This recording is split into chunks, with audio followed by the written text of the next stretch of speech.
is doing pathways. In a previous speech, he talked about leadership styles. He liked it so much, and he was given so much valuable information and feedback that he's going to do this project again.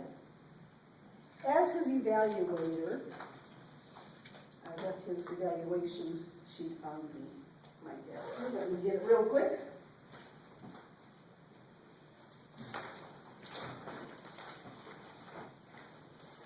The purpose of this was for Hugh to identify his primary leadership style. Primary. Not all of those styles, because you're all encompassed, but your primary leadership style. And it is very fitting that his speech is entitled, "My Top Leadership Style is Giving." Please welcome Hugh Wynn.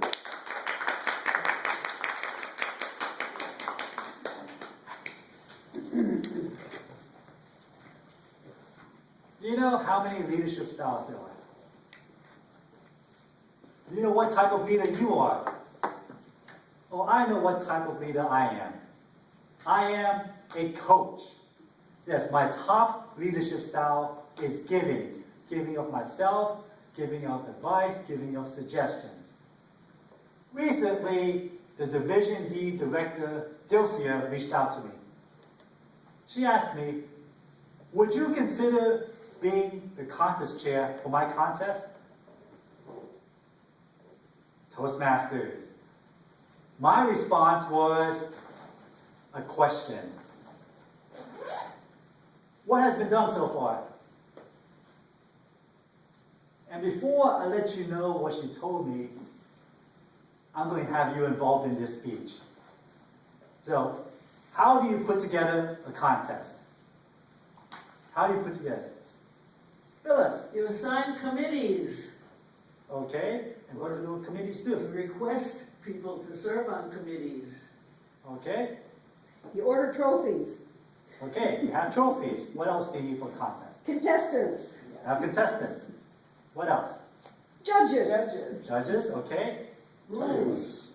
Yes, you need a rule book. Timers. Timers, yes. Sergeant at Arms. Sergeant Arms. Venue. Ah, a location. You need a location. Because you need somewhere to have a contest, right? It's probably the top thing that you need. The first thing that you need is a location. So you have a location, and then you have all the functionaries, people to show up. What else do you need? Invitations. Invitation. Promotion. audience So you want an audience to show up, okay? and participants. Participants, yes. So now you have all that. Is the contest going to just happen? No. No. So what do you need now? What do you need to do now? You need a date. Date and time. Delegate. You need a date and the time. Date and time, yes, you do need a date and time, and yes, you do need to delegate. Yes. So you have committees who are working on all of these events. So I asked her what has been done so far. She said all the functionaries have been assigned for most of them, and I have backups for some of the functionaries. We have the date, it's November 10th, this past Saturday, at the FPL headquarters.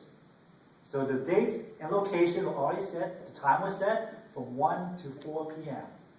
So we have the functionaries, we have the date, location.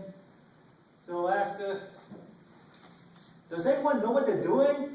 She said, well, she told me she sent everyone an email of all the roles.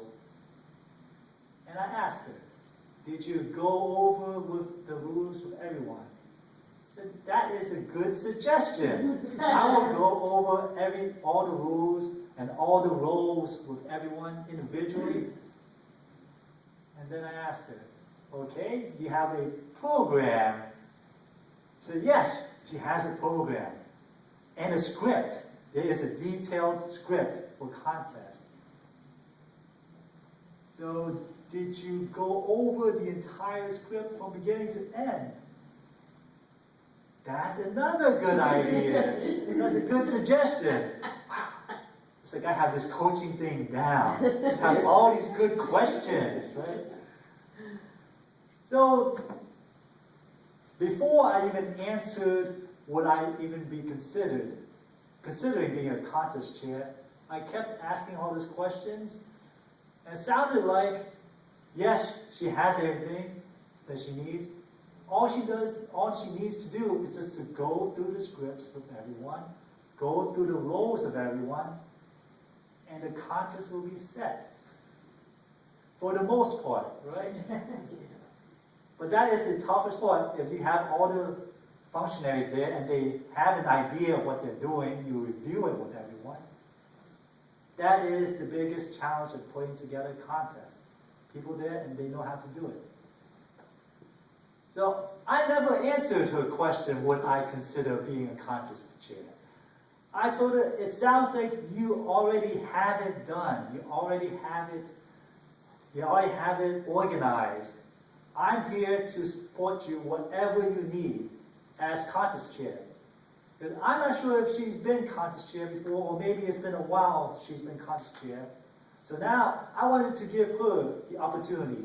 She is the Division D director, and one of the best aspects of leadership is to be a servant leader, to show that you can lead your own contest. So I let her be the contest chair. So all the preparations were being made. And the day before, I follow up with her. Did you follow up with all the functionaries? Did you have a contest master review all the scripts?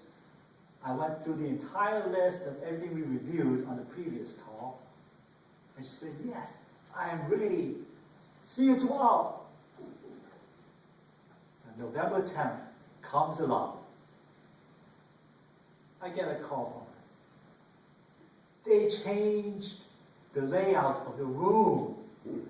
It wasn't a seating arrangement. It was a bunch of tables in the middle. And we have to move everything. I said, Bill's here? It's okay. I'll be there early with some other helpers, and we'll help move the tables around. Moving tables, not a big deal. We have a group of people. You have to be able to depend on your volunteers, and they will help you out. Just ask them. So we set up the entire room perfectly. For you who showed up, Everett, did you notice anything unusual about the room? Seemed like the perfect setup, wasn't it? Yeah, crystal good. Yeah. But half an hour before you showed up, we were rearranging the entire room. So we made it look seamlessly, look flawless. The contest itself, I thought was very well done. The contest master was a brand new, relatively new Toastmaster. She's been in Toastmasters a year and a half. And she was the contest master for the Division D contest. So Dilsey asked me, could you help coach the contest master? Yes, I'll be happy to coach the contest master. So I was there for the briefing for all the contestants. We had a briefing. I went through all the rules. And when we picked the speaking order, I helped the contest master do all of that. And now during the contest, did you notice any glitches during the contest itself? Anna? No? Auburn? No. There weren't any ditches. I had some concerns. Okay, but the contest itself, There weren't any ditches. No, it ran. anything with the judging or the timing, Superb. it was all done because the time was brief. The sergeant arms were brief. They knew what they were doing. They knew how to bring the contestants in and out. Did you feel like there was a lag in time between contestants for the evaluation? No. No. Because they were brought in one after the other. The evaluation room was right across the hall. And we made sure of that. Dilcia was right on top of it. She set up the room right across so that you don't have to walk all the way down this hall and all the way up to the end and just go right across the hall. So the contest itself went flawlessly. And we had trophies. We had trophies, and we gave out the trophies to the right winners. Yes. They had first, second, and third, and they read out correctly. At the end of the contest, after everything was done, we had a meeting with all the functionaries and all the role players, the contest, the chief judge.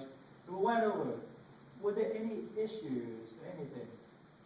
And everyone said, well, there are always some things some glitches, but we were able to handle it. We have experienced Toastmasters like Jim Francisco, and we have you. And you were looking at me, and I was honored that they were looking at me, because Dilcia made a new contest or a new title for a role in Toastmasters. It's called the Toastmasters Whisperer. Because I kept whispering in her ear of all the things you can do for a contest. Do you have that done? Do you have this done? And she said yes. She was able to do the contest because I was just able to help her. I did not need to be the chair. I've done Toastmaster contests before. And as a coach, I want to help you. So my top leadership style. Is this being timed? I don't know how long your time is. Oh, 5 to 7.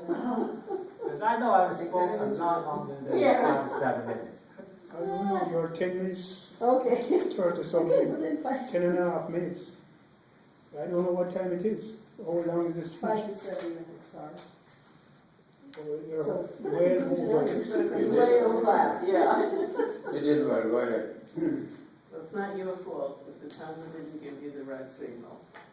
Yes, so next time, to improve as being a coach, I will coach the timers for my speech to record it correctly so that we have an excellent meeting to go move on to the next speaker.